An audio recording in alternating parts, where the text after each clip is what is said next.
what na yan, I have an advisor sa friend rapod ni common friend gani kaila rapod namo, and then I endorse it because I really know nga how hands-on you are sa imong mga clients. So, magkuha man sa factor man sa good nga magkuha ka insurance is nakainindot nga advisor na keep you updated, keep you posted.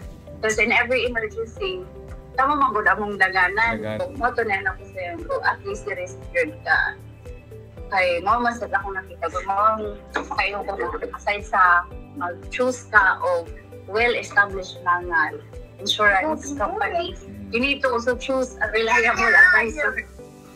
Kay namagoyo ba niya, okay, nag-advisor, pero towards the time, para bitang client lang ang gyapon, pero dili siya hands-on. So,